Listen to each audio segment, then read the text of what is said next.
Please let me in. One early morning in winter, I opened the front door to get the newspaper and couldn't believe my eyes. My 5-year-old grandson was huddling in the yard, shaking uncontrollably in the cold. I quickly brought him inside and warmed him up. Where are your parents? They went to Hawaii with my sister. They said I would be a bother. As soon as my grandson finally stopped shivering, blurted out these shocking words, I felt a surge of anger. Why didn't they take him too? What on earth do they think about your son?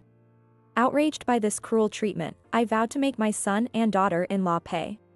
I'm Susan, 58, still working as a nurse. After losing my husband to illness early on, I raised my only son, David, by myself. I worked hard to ensure he never felt deprived, providing him with a comfortable life.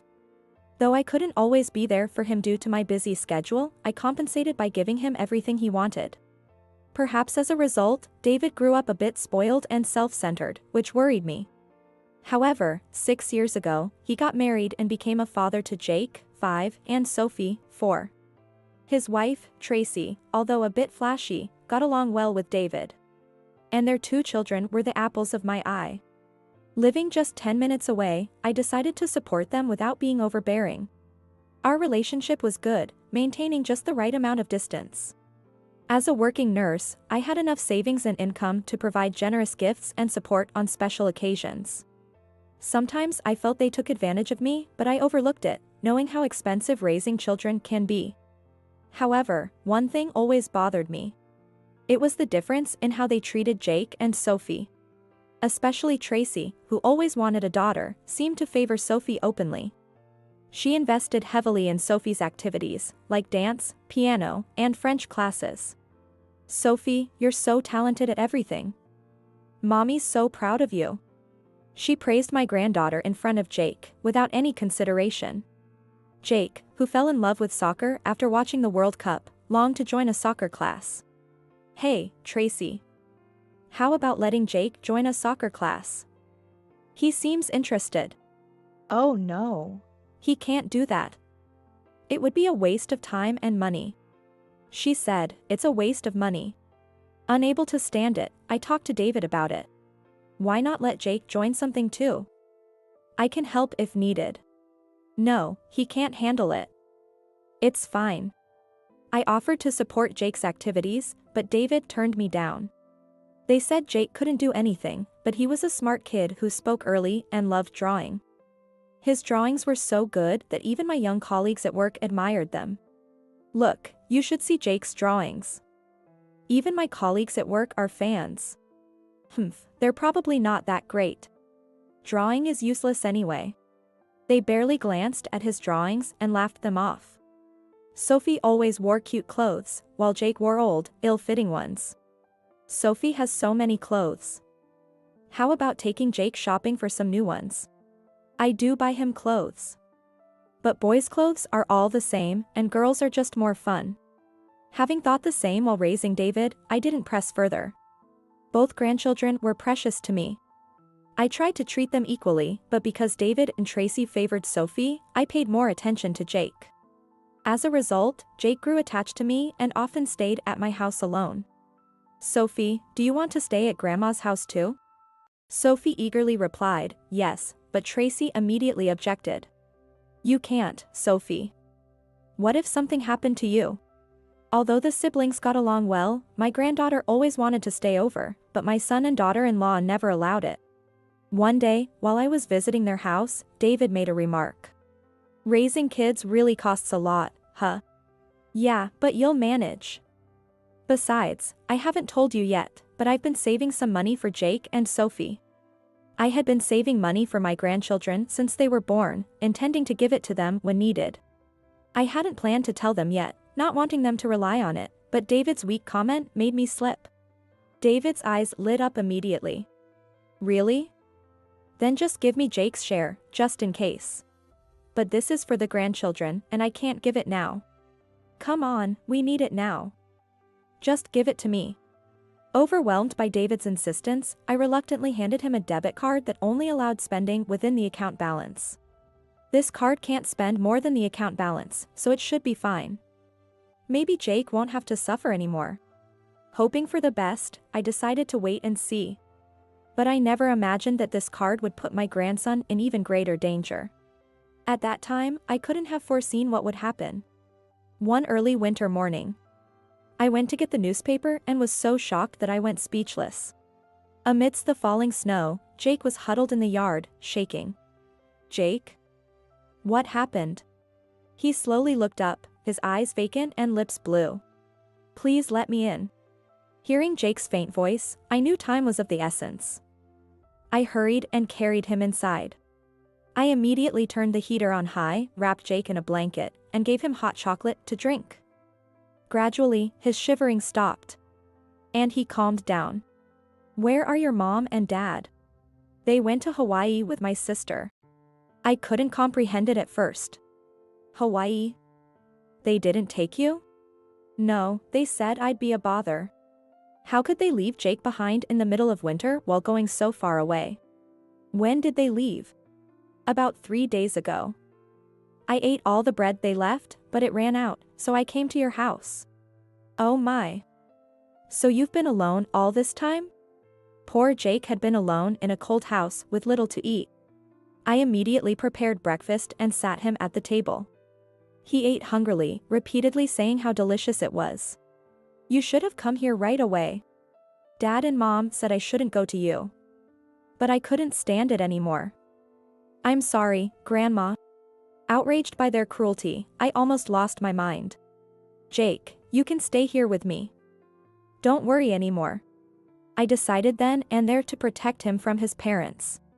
I took him to the hospital to make sure he was okay. Although he was a bit weak, he wasn't in serious danger. Relieved, I still couldn't fathom or forgive my son and Tracy's actions. I had wanted to believe in them, but now, it's too cruel to Jake. I vowed to make them feel the same pain they inflicted on my grandson. Determined to get revenge, I took a week's vacation from work. I wanted to stay close to Jake. Besides, I had many investigations to do. When I had a minute to cool down, a troubling thought crossed my mind. How did they afford a trip to Hawaii? Could it be? Dreading the answer, I checked the balance on the debit card account I had given my son. It was down by about $10,000. Convinced that they had used the card for their trip, I was furious. To prevent them from using any more of Jake's savings, I withdrew all the money from the account. The account is empty now. We'll see what happens. Determined to take custody of my grandson, I decided to consult with someone. Honestly, I was worried about living with Jake since his parents were still around, but I was relieved to find out it might work. Then, I received some astonishing news. This news further encouraged me. 2 days after emptying Jake's account, David called me, furious. "Hey. The card isn't working. I can't withdraw money from the ATM. What's going on?" "Oh, I needed the money urgently, so I withdrew it. But don't worry, there's plenty of time to save up again before Jake goes to college." "Well, okay. Just make sure to deposit more soon." I was completely exasperated by his audacity. Suppressing the urge to yell, I avoided mentioning the trip to Hawaii and made an excuse. David seemed unable to argue further and hung up. 3 days later, David and Tracy returned home. Noticing Jake's absence, David immediately contacted me. I briefly explained that I was taking care of Jake and arranged to visit their house. On the day of the meeting, while Jake and Sophie were at daycare, I visited their house with someone. In the living room, David and Tracy glared at us, clearly annoyed. "Who is that? First of all, I want to know why you went on a trip and left Jake all alone?" I glared back, pressing them for answers. They exchanged glances and smirked, showing no remorse. "You emptied the Jake's account, so it was your fault that we couldn't go shopping or eat out on the trip. It was such a ruined vacation because of that."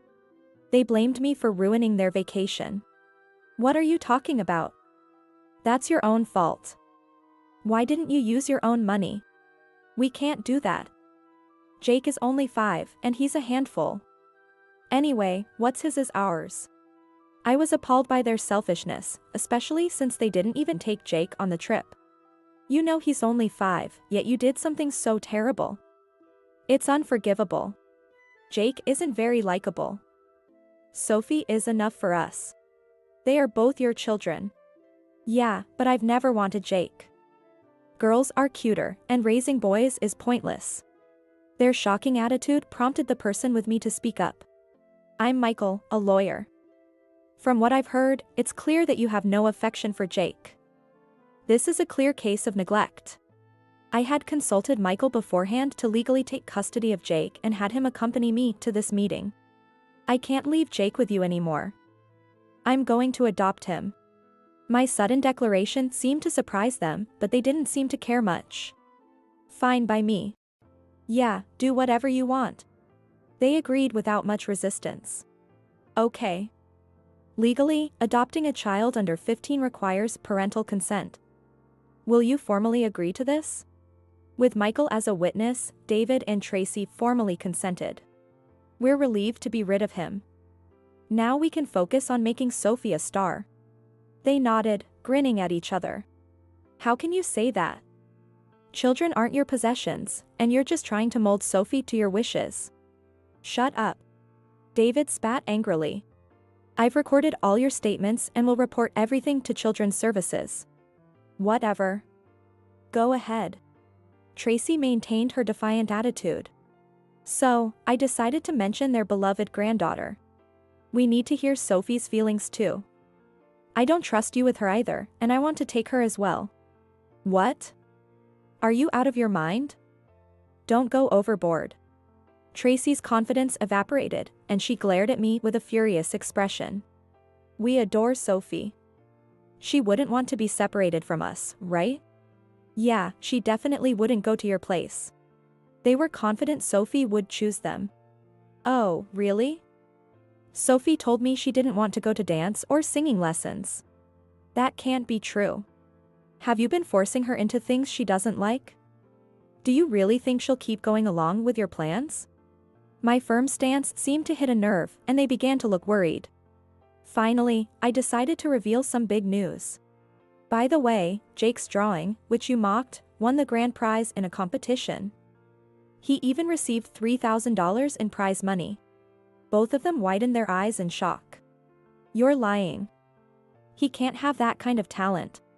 Actually, a young nurse colleague who loved Jake's drawings suggested entering them in an art contest. He won the grand prize, proving his talent was genuine.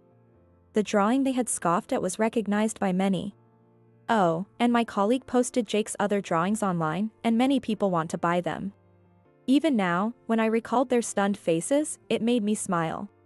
They looked utterly flabbergasted. But their audacity didn't stop there. Actually, Jake is still our beloved child. Yeah, families should stay together. Realizing the truth of Jake's talent, they suddenly changed their tune, claiming they should raise him. The paperwork is already done. What are you talking about? Michael calmly reminded them, causing them to stomp in frustration. This is your fault for doting on Sophie. What? You're the one who wanted to leave Jake behind for the trip. They began blaming each other, arguing without shame. Enough. Jake is a precious child, and from now on, I won't support you two anymore.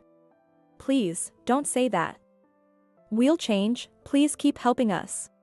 Susan, I'm begging you too. Shamelessly, they changed their attitude again and clung to me. Just then, the doorbell rang, and we heard a voice saying, "We are the police." Oh dear, it seems your ride is here. What? Why? What did I do? Of course, you left your child alone for 3 days while you enjoyed a trip. David, I'm disowning you today. Good luck. Wait. No. I brushed off his hand, handed them over to the police, and left with Michael.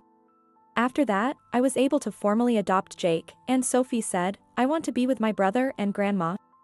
So the three of us started living together. I demanded $30,000 from David and Tracy for emotional distress and the misused funds. Though they were soon released from the police, they were fired because of this incident and eventually divorced after constant arguments. They're probably living lonely lives, but my grandchildren and I have no intention of seeing them again. Jake is thriving, joyfully drawing, and Sophie is happier and more playful. Watching them grow up became the purpose in my life, so I will continue to work hard.